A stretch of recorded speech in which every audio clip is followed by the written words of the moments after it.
said maths is not fun? Well, I, Makwana Namraka, is here to show you that maths is just a fun challenge. It is as easy as y equals to mx plus c. And for those of you who didn't know, it is as easy as a straight line.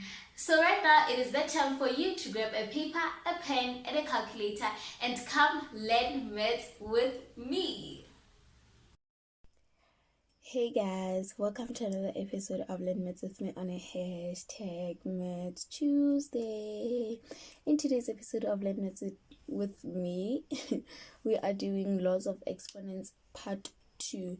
Last week we have dealt with 4 laws of exponents, so today we are continuing with the rest of the exponents that we have to work with. So yeah, without wasting any time, let's get into understanding the laws of exponents and learning. So we have law number 5. Law number 5 says when the product of different bases, as you can see, this is a product.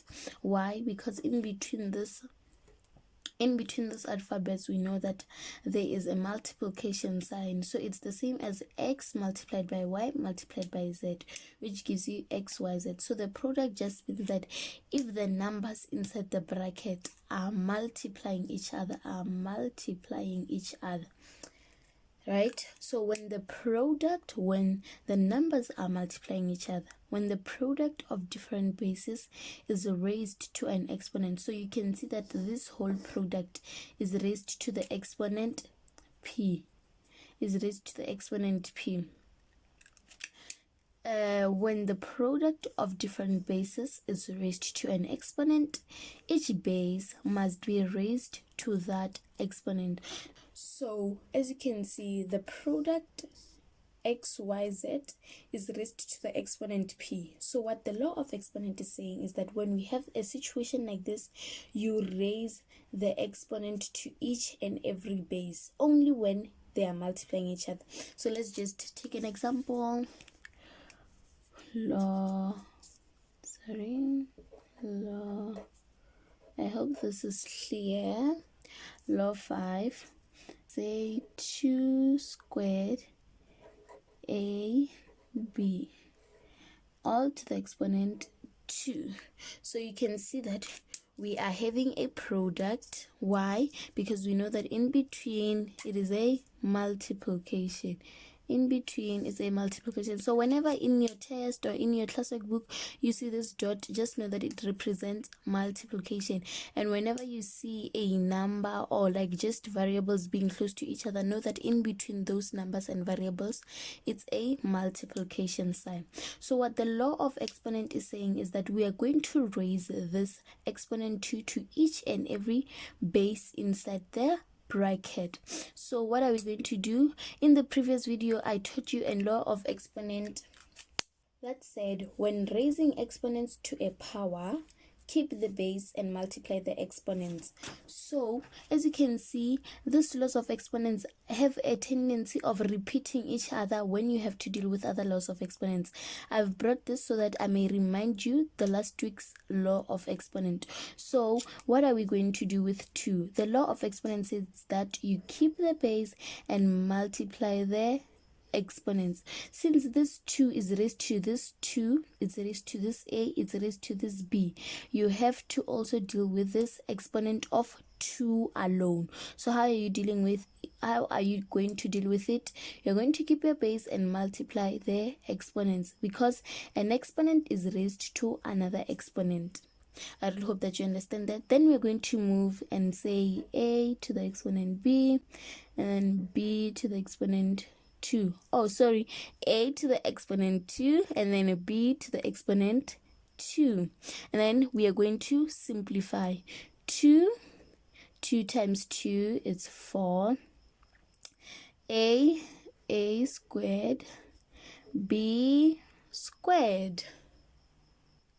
So if they have required you to simplify the number further, you're just going to say 2. What is 2 to the exponent 4? It's 16. A squared, b squared. So this is your final answer. I really hope that you understand this law of exponent. Please note that this is not the same as plus 2 to the exponent 2. It's not the same. Why? Because this is not multiplication sign. So if you want to learn how to multiply terms like this, please do check my video of squared binomials. There you'll get an idea of how we multiply a two terms, a binomial raised to an exponent. That video will help you to also multiply other trinomials when they're raised to an exponent. So let's keep on moving. We are moving on to law number 6. What does law number 6 say? When a fraction is raised to an exponent, the numerator and denominator must be raised to that exponent. So as you can see here, we have a x over y. They are all raised to an exponent m. So note that this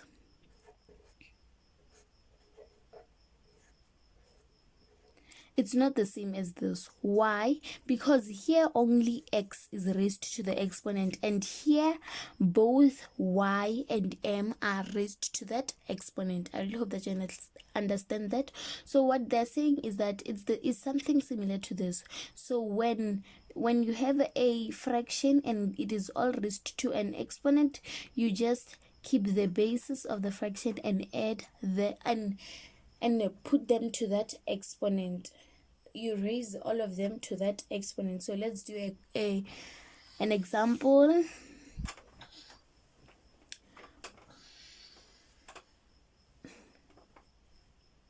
Let's say we have law number 6. Yes, it's law number 6. So we have 2 over p all to the exponent 2. So what the law is saying is that you are going to raise this 2 to the exponent 2 and then this p to the exponent 2. And then, so it's going to be 2 to the exponent 2 over p to the exponent 2. And then when you simplify, 2 to the exponent 2 is equals to 4, and then p to the exponent 2. I really hope that you understand this law of exponent. So let's move on to law number 7. What are they saying?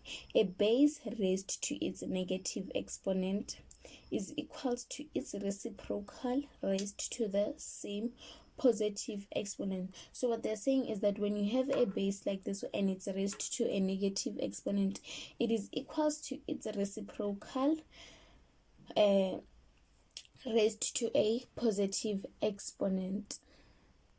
So before I get to explain what a reciprocal is, let me just show you where this law of exponent is from according to my understanding.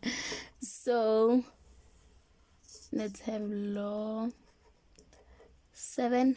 So let's say you have 5 to the exponent 5 minus divide by, so let's say you have 5 to the exponent 5 divide by 5 to the exponent 7. So you know the law of exponent that says when you are dividing the same bases, you keep the base and minus the exponent. So let's do it. We're going to say we keep our base and then 5 minus 7, and then it's going to give us 5 to the exponent negative 2. So I believe that this is the same as, again, we have in the numerator we have 5 multiplied by 5 multiplied by 5 multiplied by 5 multiplied by 5. So this is the same as 5 to the exponent 5. Why? Because we have 1 2 3 4 5 5s, and then in the denominator we have 5 times 5 multiplied by 5 multiplied by 5 multiplied by 5 multiplied by 5 2 3 4 5 6 multiplied by 5. So in the denominator we have 5 7. We have 7 5s. So this one will cancel this one, this one will cancel this one, this one will cancel this one. They're dividing each other, which will give us 1. So we are left with 1 over 5 multiplied by 5, which is 1 over 5 to the exponent 2. So I believe that this law of exponent is from here. So they've seen that when you're when you're dividing or minusing in this way, it's the same as this way. So we have done the same thing. So that is why the law of exponents is that when a base is raised to its negative exponent is equal to its reciprocal raised to the same positive exponent. So whenever you have a 5 to the exponent negative 2, you change it into its reciprocal to the exponent 2, which will be positive. So whenever you have a base raised to the exponent negative 2, you just change it into a fraction, which will be 1 over that base to the exponent 2, because this is the same as this. I really hope that you understand that. So if you are here and you want to make it like this, you're just going to say 5 to the exponent negative 2. So if you want to take 5 to the exponent negative 2 and make it positive, you're just going to say 1 over 5 to the exponent 2, as the 2 is going to be positive now. I really hope that you understand that. So whenever you see any base rather to the exponent negative something, you change it into a fraction, into its reciprocal. So if you have 1 over x to the exponent negative 1, you are going to change it into its reciprocal, which is x to the exponent 1. The exponent now is going to be positive over 1, which is the same as x to the exponent 1. I really hope that you understand this law of exponent. If you have any questions, please do leave them down below in the comment section. Yeah, and that is it for the laws of exponents. I really hope that you understood them. If you have any questions, again, leave the questions in the comment sections. Until the next one, you guys, bye. If you enjoyed this video, please give it a thumbs up and tell me in the comment sections which topic you'd like me to cover. And remember, I do not promise to know everything, but I do promise to share and help where I can.